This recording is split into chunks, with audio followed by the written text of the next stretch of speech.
Mga kabayan, sa wakas, buking at bistado na itong si Speaker Martin Romualdez Jr. na siya ang mastermind at nasa likod ng People's Initiative na inuorganisa ng mga congressmen.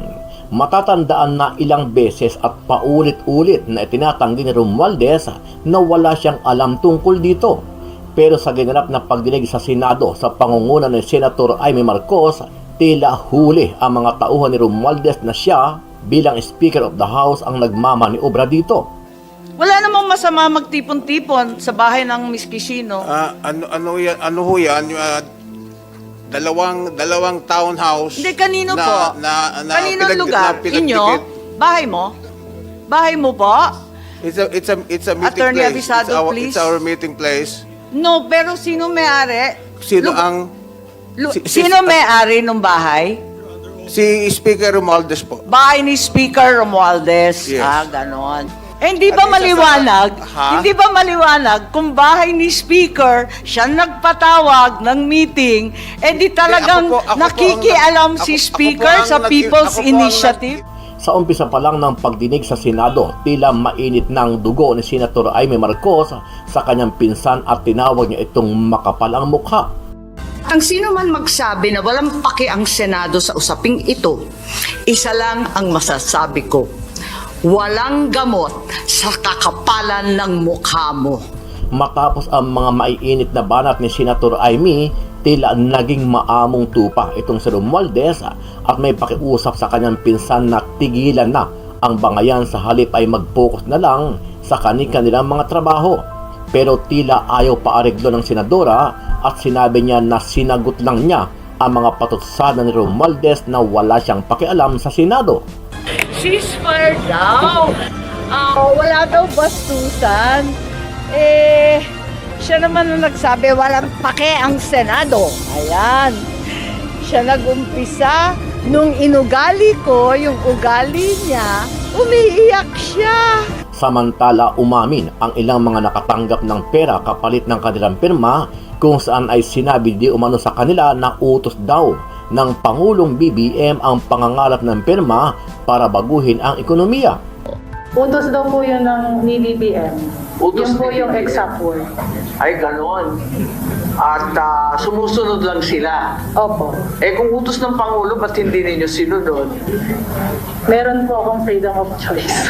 Bali po ang binigay sa amin, 1.5 po a day, tapos in advance po yung isang araw, bali 3,000 po yung natanggap namin. Binigyan ba kayo ng ID nito, Change Philippines? Binigyan po. Sabi yung baguhin daw yung economic. Ano ang masasabi mo dito, kabayan? Matatauhan na kaya itong si Romualdez at aamin na siya ang punot dulo ng People's Initiative dahil sa mga naglabasang ebidensya at testigo. Sama-sama nating panuorin ang buong video at pakicomment nyo po ang inyong mga reaksyon at sariling opinyon. Pero bago yan, muli po ako nag-iimbita sa mga hindi pa po nakasubscribe sa ating channel na Kabayan News PH, pakipindot po ang subscribe button at pakiclick na rin ang notification bell para lagi kayong updated sa mga bagong upload natin na legit at napapanahong balita. Maraming pong salamat. Pagsisimula pa lamang ng pagdinig ng Senate Committee on Electoral Reforms and People's Participation, nagbitaw na agad ng maaanghang na salita ang chairperson ng komite na si Senator Amy Marcos. Dito pinatamaan ng presidential sister ang anyay nagsabing walang pake ang Senado sa usapin ng People's Initiative. Matatandaan aga na binatikos kamakailan ni House Speaker Martin Romualdez ang Senado at sinabing walang pakialam ang Senado sa People's Initiative. Ang sino man magsabi na walang paki ang Senado sa usaping ito, isa lang ang masasabi ko, walang gamot sa kakapalan ng mukha mo. Dito, nagpalabas din ng senadora ng mga video mula sa mga ulat ng iba't ibang news outlets kaugnay ng mga residente na pumirma sa signature forms kapalit ng ayuda. Ganoon din ang ilang panayam kay House Speaker Martin Romualdez kaugnay ng People's Initiative. Ilang testigo rin ang ipresenta sa komite mula sa iba't ibang lokalidad gaya sa Quezon City na pinangakuan ng ayuda. Pero kwestiyon ni Representative Rodante Marcoleta kung bakit nakakubli ang mga pagkakakilanlan ng mga testigo. Sagot naman ng mga testigo, natatakot silang mabalikan ng mga taga-barangay na nasa likod na nagpapirma sa kanila. Kung sila po ay matatapang na mga witnesses, bakit po sila nakamaskara? Ang alam ko po sa matatapang na witnesses, talagang haharapin po nila lahat ng consequences. Kaya ka ba natatakot? Kasi galing sa barangay. Tama po ba yun? Pakisagot na lang kay Congressman Marcoleta. Kasi sabi niya, ba't daw kayo nagtatakip? Natatakot po kami, baka po balikan po kami nung nagpaparma po sa amin. Iginiit naman ni Senate President Juan Miguel Zubiri na dapat protektahan ang identity ng mga testigo at nilinaw na pinapayagan naman ito ng rules ng Senado. Tiniyak naman ni Senator Ronald Bato de la Rosa sa mga testigo ang kanilang seguridad at kakausapin ng pambansang pulisya para bigyan sila ng proteksyon. Bahagya namang nagpalitan ng salita ang ilang senador at si Representative Marcoleta kaugnay ng charter change. Dahilan para ipaalala ni Senator Marcos na hindi dapat hijackin ang pagdinig.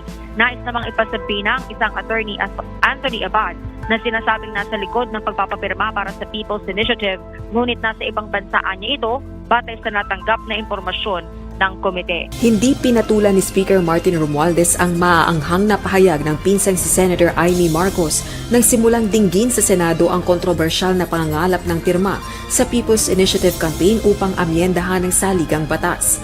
Apela nito sa pinsang senador, tapusin na ang bangayan at magtrabaho na lamang.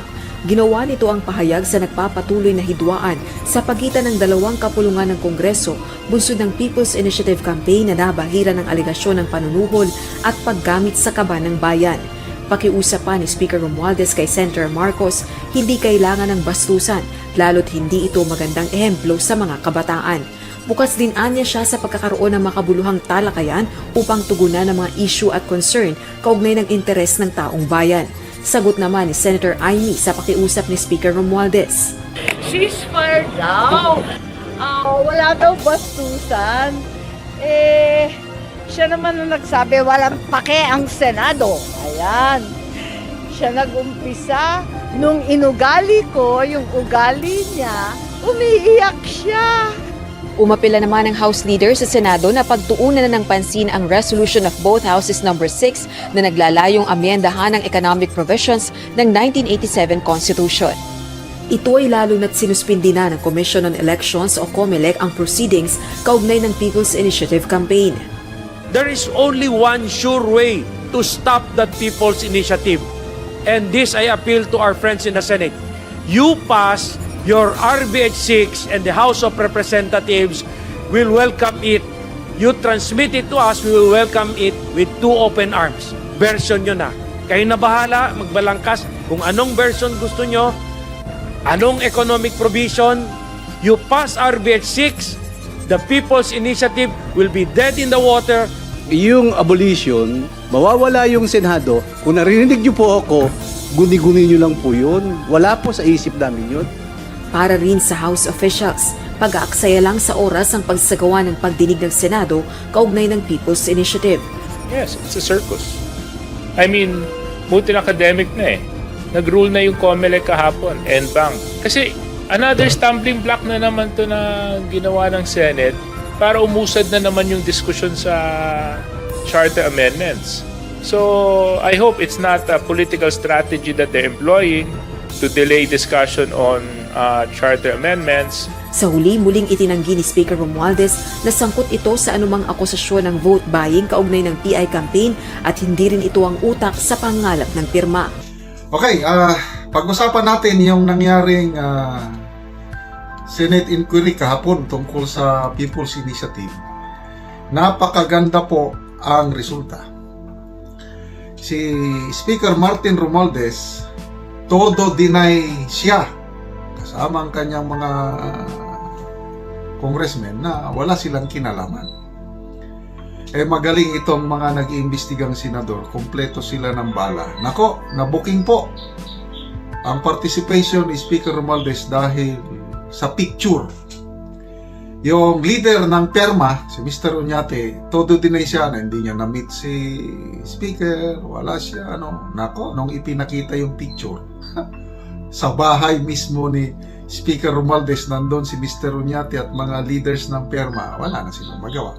Okay, panoorin natin itong news. Utos daw po yun ni BBM. Utos Yun po ni yung BBM. exact word. Ay, ganon. At sumusunod lang sila. Opo. Eh kung utos ng Pangulo, ba't hindi ninyo sinunod? Meron po akong freedom of choice. Bali po, ang binigay sa amin, 1.5 po a day, tapos in advance po yung isang araw, bali 3,000 po yung natanggap namin. Binigyan ba kayo ng ID nito, Change Philippines? Binigyan po. Sabi, yung baguhin daw yung economic. The Senate panel will subpoena a certain attorney Anthony Abad, whose name appeared on the signature forms that were distributed to villages. The next hearing will be conducted in Davao, where more witnesses are expected to testify. So, yun po, klaro. Wala nang kawala si Speaker Romualdez dahil inamin na ng mga leaders ng PERMA, yung nagpapaperma, na may direct kaugnayan si Speaker Romualdez, tumutulong. Meeting po yan kung paano kami makikipag-coordinate sa mga congressmen. Sino may-ari ng bahay? Si Speaker Romualdez po. Bahay ni Speaker Romualdez. Yes. Ganon. Si Speaker Romualdez, isa na rin sa nasa likod ng... pumayag naman po si Speaker. Pumayag si Speaker. Nasa likuran na rin siya. Natulungan nga kami. Siya rin ay kasama na, nasa likod na rin nagpapatakbo ng PI. Dahil nga, tumulong siya sa inyo, di ba? Yeah, he is helping us. Hindi ba maliwanag? Hindi ba maliwanag kung bahay ni Speaker siya nagpatawag ng meeting, di talagang nakikialam si Speaker sa People's Initiative? Ngayon, ganito po, Mr. Oñate, meron po ba kayong nalalaman na batas na pinagbabawal po yung ginawa ninyo na makipag-ugnayan sa mga kongresista? Wala naman po kasi teka po, hindi People's po ako Initiative tapos is enshrined in our Constitution and it is the right of the people to make that initiative. Yun po ang sabi sa akin ng mga lawyer. So wala pong batas na nagbabawal sa inyo, lalong-lalo na po kung kayo nagpapatulong dahil sa paniwala ninyo, ito ay isang bagay na kinakailangan ninyong gawin. So lumapit po kayo, paniwala ninyo na wala namang batas na nagbabawal nito at hindi po kayo makukulong. Tama po?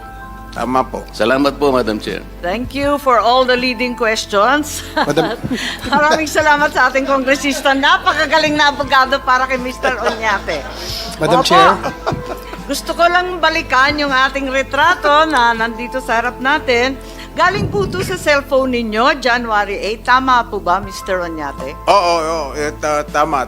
And that's in fact you in the picture, that's correct? You confirm that this is you in the picture? Yes. And you also confirm that it's Speaker Romualdez in the picture? Yes. And it is Congressman Saldico in the picture? Yes, yeah. Can you read the caption, please? Yung caption sa ilalim po. May nakasulat, Yes, diba? that's true. That's correct. Initiative. Tama po ba? Tama po. At maliban sa pagkain, klaro na may mga dokumento sa table. Meeting po to, hindi lang party. Anong pinag-usapan?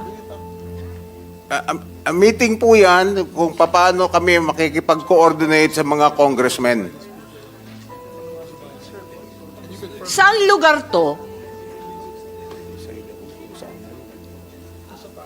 Saan ginanap itong parting to?